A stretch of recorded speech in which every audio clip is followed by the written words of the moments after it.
to this country is amazing.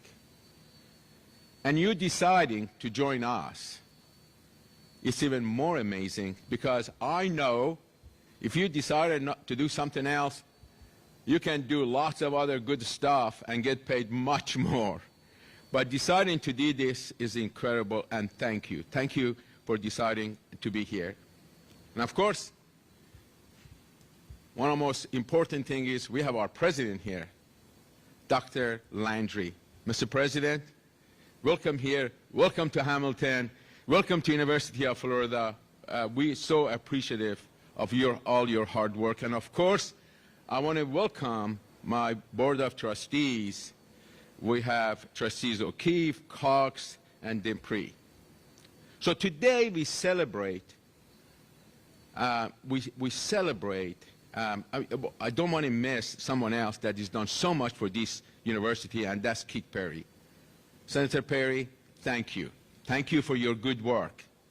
And it wasn't for you, the governor wouldn't sign that music building. He did it for you, all your good work. Thank you. Thank you for what you do. So today we celebrate more than the renovation of a historic building on this beautiful campus. And I will say more about this building in just a minute, but also today we celebrate a bold investment in future of higher education. The Hamilton School for Classical and Civic Education stands as a powerful example of how our state and our university and our faculty are working together to lead the nation.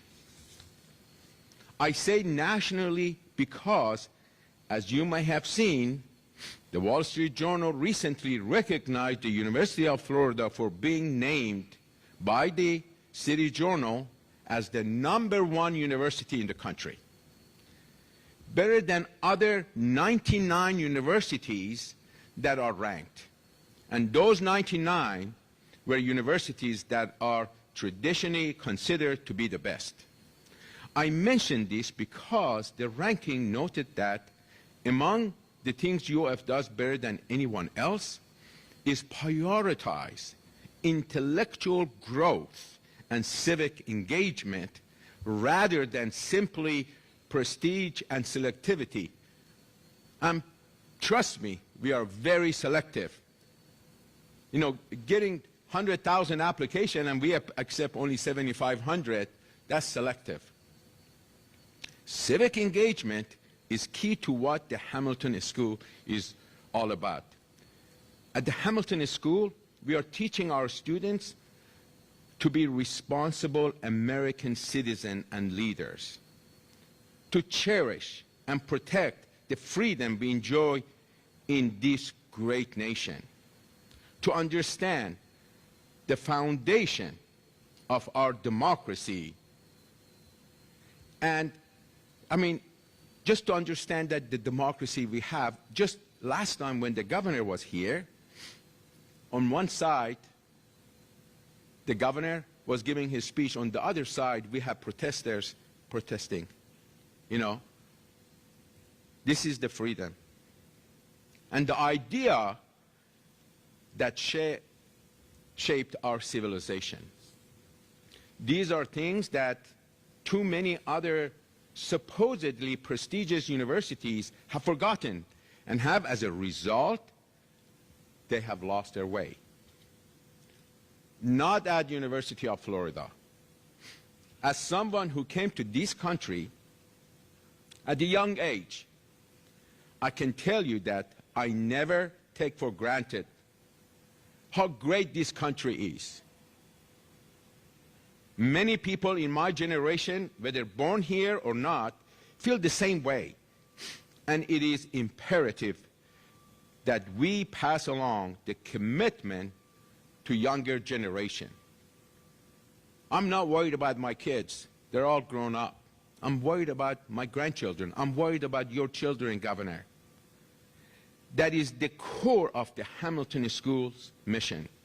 And we are thankful for the support and generosity of our governor, the legislature, and others that are not here. I don't want to mention their name, but there's so many other people helping us and critical to Hamilton School great success.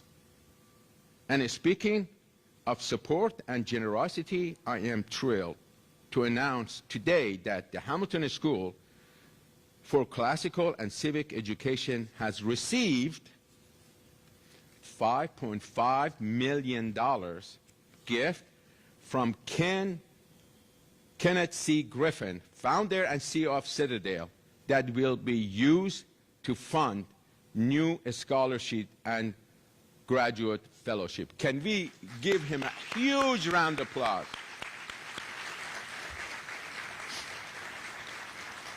This gift by Ken represents the largest in the Hamilton's history and accelerate UF vision for providing an Oxford or Cambridge-style education with a small discussion-driven classes taught by world-class faculty. This gift was not one of those just write a check and give it to us. They put us through the test. They asked us to show them why should they give us a gift. They looked at it, they studied it, and they decided we were worth it. But I'm just so proud of King Griffin. If you look at, since he's been to Florida, and if it wasn't for this governor, King Griffin would not move to this state. Why? He wanted to go to a state that is safe. And this governor made this state safe. He moved from Chicago to Miami because he felt our state is a safe state to be, plus many other things that our state brings. One of the most prosperous state in the country. Actually, Florida is number 15 in the world. So thank you, Ken. We can't wait to ask you for more. Now about the building. As you can tell by looking at it, this is a truly historic structure. In fact, it is listed on the National Register of Historic Places. Infirmary opened in 1931 to serve UF's student population of 3,000 and was expanded in subsequent years to accommodate a rapidly growing student body, especially after World War II. According to one news report at that time, the 1947 expansion cost a whopping $325,000. I would love to see the construction costs estimated like that now. Some of you here today may even remember going to the infirmary as students to get treatment for a cold or maybe for a headache from staying out a little too late at night before celebrating after final exam. Our kids never go out. They just do it after final exam. So I came here. I had a little procedure. So 6, 7 years ago, I came right here to this building, and I went in and went to a room, and I said, oh, my God, is this where our students are coming? You know, and this is the moment they need help.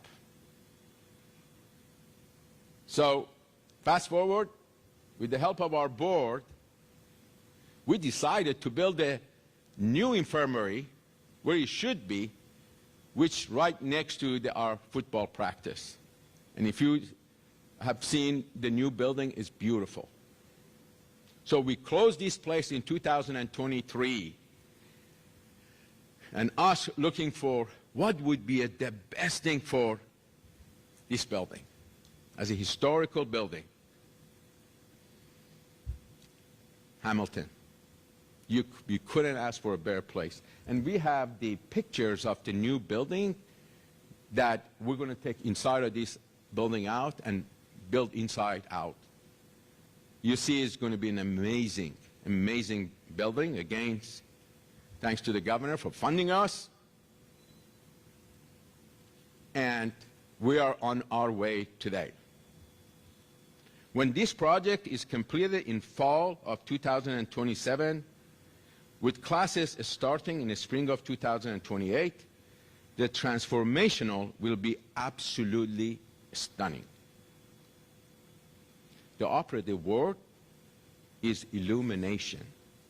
Interior spaces will be opened up to allow sunlight to filter in, creating an atmosphere of transparency, welcome to all, full of reading rooms, seminar halls, lounges, and quiet corners where students can learn and engage with each other. However, illuminations also reflects the top-flight educational experience our students will receive.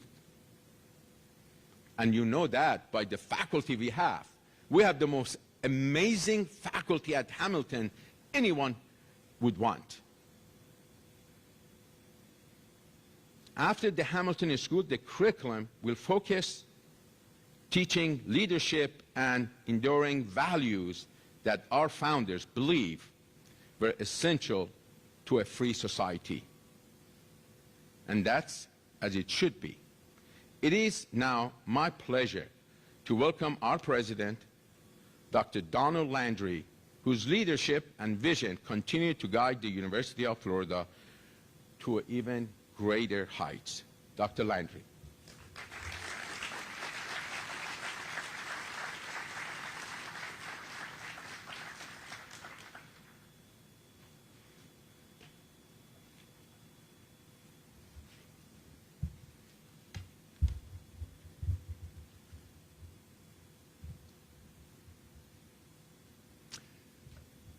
Thank you, Chairman Hussaini, and many thanks to Ken Griffin for his generosity, for his support. It's an enormous privilege to be here with you today to celebrate an extraordinary moment for the University of Florida. As the sage has noted, tradition, and what greater than the canon of Western civilization?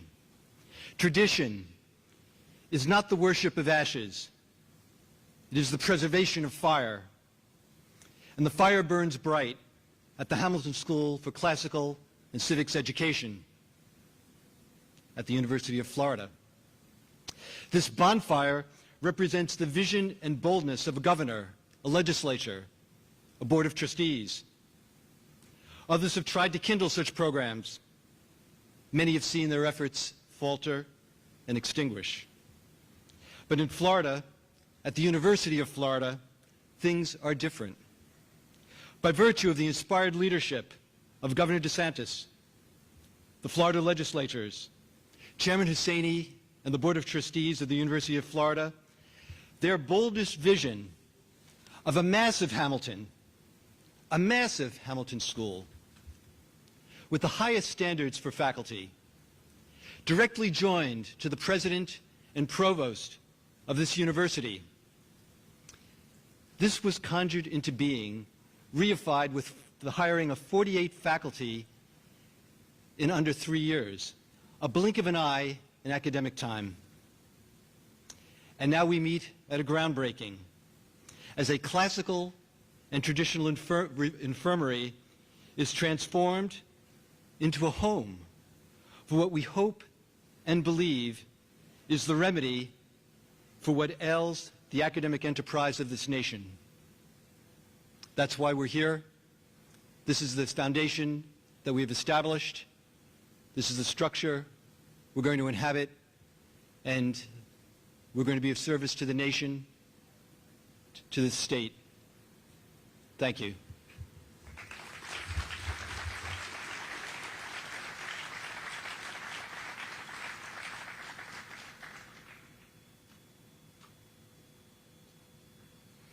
I know I can stand here and try to go everything our governor has done, and he would say, get on with the program. So with that, let's welcome the governor of the state of Florida, our governor, Ron DeSantis.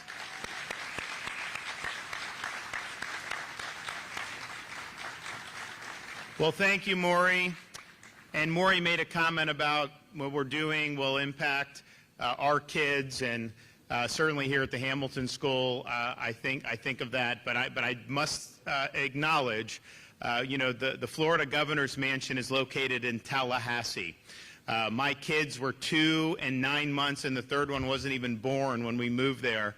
And now they're all in elementary school, and they haven't been quite as willing to entertain the Gators as an option at this point in their lives. And it's not through prodding from the parents. We actually have tried to bring them. In fact, I made the trip to Ole Miss to root on the Gators on Saturday night. I offered to take all 3 of the kids, and I didn't have any takers from that. So you got a little more work to do when it comes to the kids. So we'll work on that going forward. But this is a really important landmark. When we went about establishing the Hamilton School, and we've done it in other institutions, I think, also effectively, but I don't think anyone has been as effective as what's been done at Hamilton. We saw what I think a lot of people have now seen over the years, some of the missteps of modern academia, turning your back on the core pillars of Western civilization, the foundational principles that made the United States what it's been. And it's almost as if the core classical learning and studying citizenship and studying the foundations in many places just become a lost art. So we knew that there was a desire for this. We knew that it was important to be able to do. And I was very excited to support all of these efforts. But I will tell you, if I look at some of the faculty that have been recruited here, I look at all that's happened in a relatively short period of time, it's definitely exceeded my expectations of what I thought was possible. The Hamilton School here at the University of Florida is the premier place for the study of Western civilization and the foundations of the United States of America. I have no doubt about that. And I know we sent some of these folks on a pilgrimage to meet Robbie George up at Princeton many years ago to learn what they were doing here. And it's just been so impressive to be able to see all that's been done. I do want to thank Maury Husseini, the chairman of the board, as well as other trustees at the University of Florida. We got a great people that are on that board. And, you point people to boards, and sometimes people want to be on a board to just say, hey, I'm on a board, whatever, and then not do anything. These guys are putting in so much time and so much effort, and they've got a lot of other irons in the fire in their lives. They're not getting, obviously, compensated for it, and have really, really worked hard to make this vision a reality and even more greater heights going forward. I don't think you would be in a situation where the University of Florida is being ranked by City Journal the #1 university in the entire country without really strong leadership and that type of effort. So thank you for all that you've done, and thank to everyone else on the board for that. I also want to thank Dr. Landry for taking the reins here. You see him talk for just a few minutes. This guy's the real deal. He is incredibly accomplished, tremendous doctor, tremendous scholar, and obviously he's hit the ground running here, and I think he's done a great job. And as the University of Florida continues to reach new heights, you got a great guy at the helm who's able to lead this effort. So welcome aboard again. I'm glad you like the Sunshine State. You're not the only person that's moved from New York to Florida in recent years, but you're a big-time value add. I do want to also thank Ken Griffin for the generous donation. Ken moved his company. Now, Ken was from Florida, so he has ties. He moved his company here less than 5 years ago, I think, and he may already be the #1 philanthropist in the history of Florida, but he's certainly at the top in just a few short years, and so his support from here is very generous. But as Maury said, that's just a down payment. We're going to go back and hopefully you guys ask him for more, because he's done so much across so many different things, and it's been really exciting to see. I also want to congratulate Justice Charles Kennedy for being named the next leader of the Hamilton Center. And I think he's just like a home run choice. First of all, he's got a tremendous academic pedigree, having graduated from Yale Law School. He's also been the intellectual leader on the Florida Supreme Court for almost 20 years, including when it was a lonely voice on the Florida Supreme Court back in those early years. But he also has great experience as a state representative, as a U.S. congressman. He served high up in the executive branch in Florida. And so what we're doing at Hamilton, we don't want this to just be esoteric debates, right? Just sit here and it's kind of pie in the sky, just, nothing but theorizing. What we're trying to do is build an intellectual foundation in the students so when they then go out, they can become leaders and be great citizens of this republic. And I think Justice Kennedy brings that experience because he would not have been able to excel in all those different aspects of public service unless he had that strong intellectual foundation and unless he understood how do you apply these timeless principles to the issues of the day. And so congratulations. Thank you for your great service to the state of Florida. And, this wasn't the reason why he got it, or probably not even a factor. But I do think it's great that his wife will be Speaker of the House soon. So I think hopefully we can assume that we're going to get great support for Hamilton out of the Florida legislature. So thank you, Representative Kennedy, for being supportive of this. So this is a great day. I really look forward to being able to do this. We have the top public university system in the country. We have the cheapest for tuition. We have not raised tuition since I've been governor. It's $6,300 for our Florida residents. You can't beat that anywhere else. There's some people in this audience that would wish we would charge a little bit more maybe, but we're not doing it.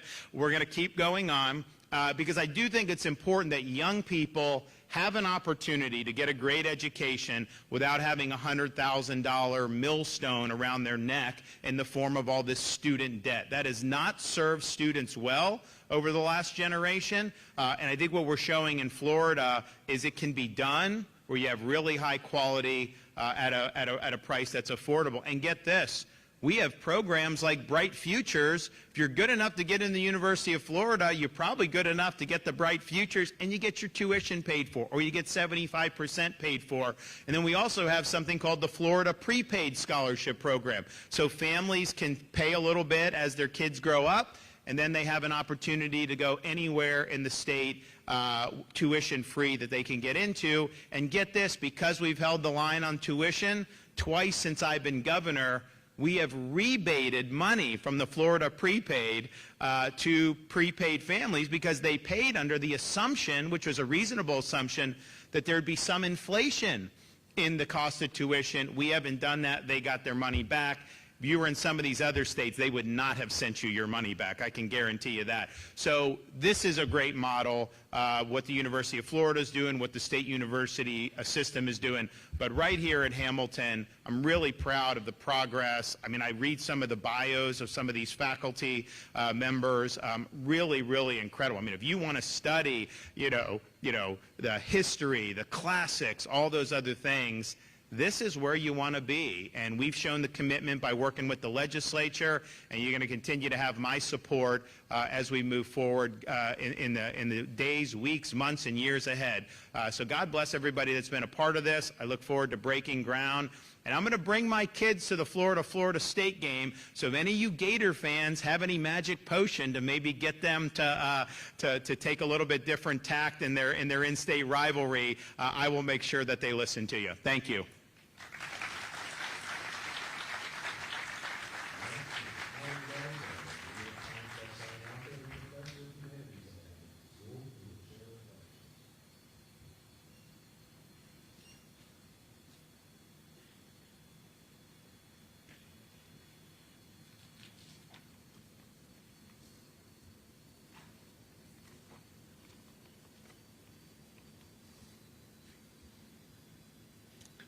Governor DeSantis, President Landry, Mr. Hussaini, and members of the University of Florida Board of Trustees, Justice Kennedy and Representative Kennedy, and distinguished guests and colleagues of the Hamilton School and the University of Florida.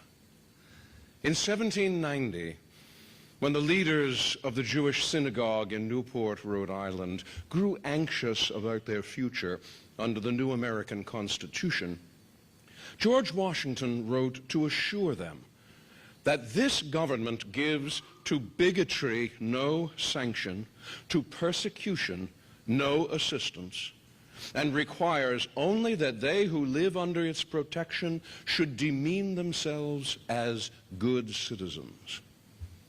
Easy enough in 1790, but what, we wonder, makes someone a good citizen today?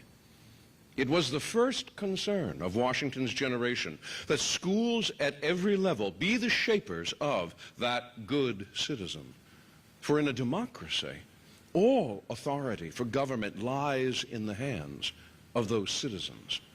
And so the new republic's earliest school textbooks were filled with a number of stories, mostly taken from the history of America and adorned with a short and easy explanation of the Constitution of the United States, in which the great principles of liberty and of the federal government are laid down and explained. I have often asked my students, what moment in the Constitution speaks in the most important way to you? Sometimes the answer is the preamble. We, the people of the United States, in order to form a more perfect union. Sometimes it's the cluster of rights gathered in the First Amendment, where no law respecting an establishment of religion or prohibiting the free exercise thereof or abridging the freedom of speech or of the press is allowed. But when they turn the question back to me, I respond with an underappreciated statement in Article 1, Section 9. No title of nobility shall be granted by the United States. In the American experiment, there is no other title except citizen. Everything else, from president on down, is temporary and instrumental. Citizen remains the first and permanent title of every American.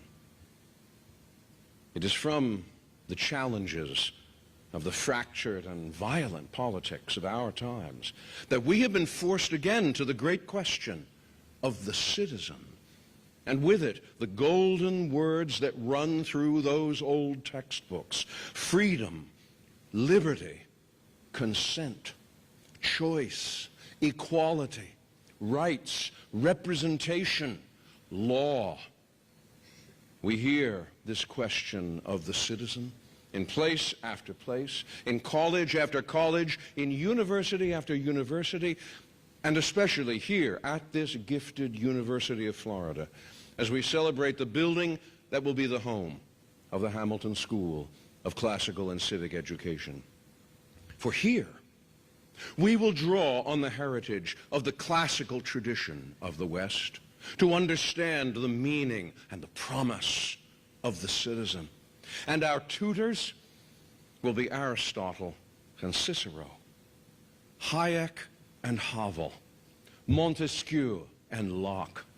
And we will turn to the examples and the sacrifices of Washington and Hamilton, of Douglas and King, of Stanton and Anthony, of Mark Twain and Charles Ives as our guides, to discovering in the American experience those inalienable rights which are the gift of the Creator to every man, woman, and child. We will remember today, on this 162nd anniversary of Abraham Lincoln's Gettysburg Address, the great proposition to which we are dedicated, and dedicate ourselves anew to its new birth in freedom. We will reach out with one hand to every student who wonders what they must know and do to be that good citizen, and with the other, in shared mission, to all our colleagues across this great university, so that in time to come, people will speak of this university and the state whose name it bears as a beacon of the American future, a future all Americans can share, where there will be but one title and one aspiration, that of citizen. Thank you very much.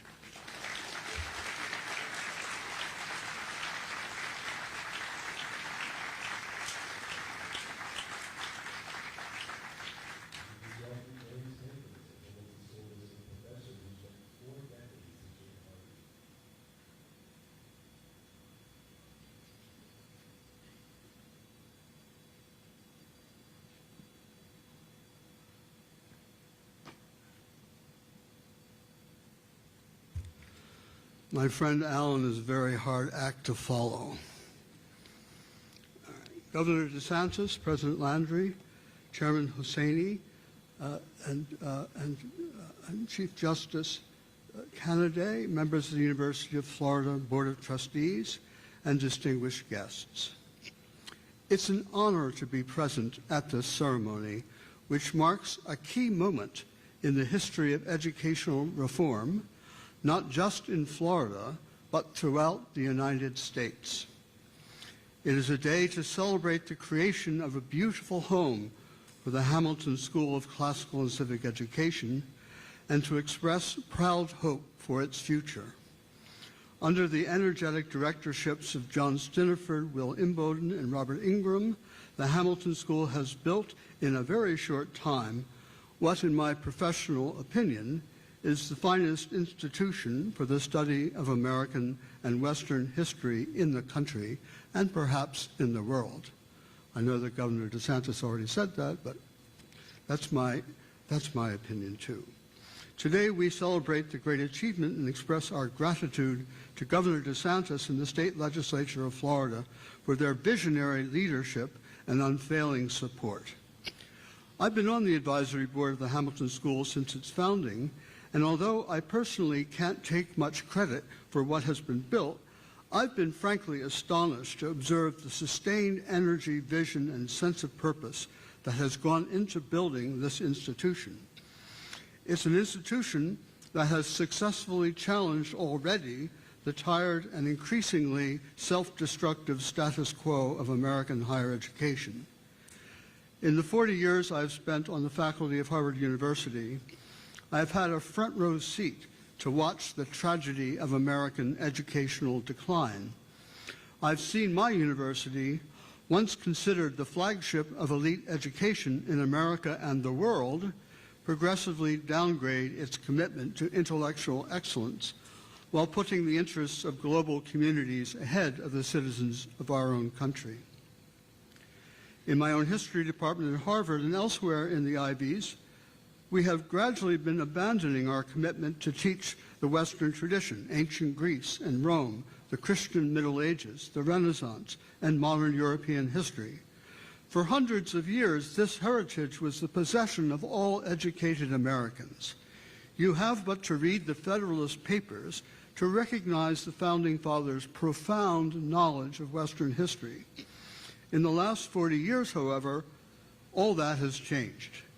Courses on the history of Western civilization have disappeared from our schools and university. Thanks to the success of the Hamilton School, that is not going to happen at the University of Florida. Just look at the faculty the Hamilton School has recruited in the space of only 3 years. Among the 48 faculty members hired in the last 3 years, Hamilton now boasts some 24 historians and scholars in Western fields. That's a very large number, I think larger than anything in the Ivies as far as I know. Apart from a few old guys like Alan and I, who study the ship, they're mostly young scholars from outstanding programs, many of them award-winning teachers, publishing up a storm of first-rate scholarship. I spent a term here last spring and could see that the place was bursting with new ideas and intellectual energy. I can't wait to join the faculty next summer. I recently had a few high school students visit me in my office at Harvard who asked me where they should go to study American and Western history. I told them, if you want a brand name with a price to match, go to Harvard, Yale, Princeton, or Stanford. If you want an education, go to the University of Florida. One reason I'm eager to join the Hamilton faculty is just the word classical and civic in the school's title. The past few decades have been a depressing time for those of us who believe in fostering a love of our country and Western civilization in the young. But fortunately, a few leaders, especially in the state of Florida, have fought against the dying of the light and have now lit a bonfire. The two most hopeful recent movements for renewal in American education are the classical education movement in K-12 schools and in higher education, the founding of schools, centers, and programs in civics across the country. The Hamilton School was among the first in this new wave of civics institutes, and it is now generally agreed to be the best. I'm proud and grateful for the chance to be part of this institution that is already the leader in renewing the best in American and Western traditions. Thank you.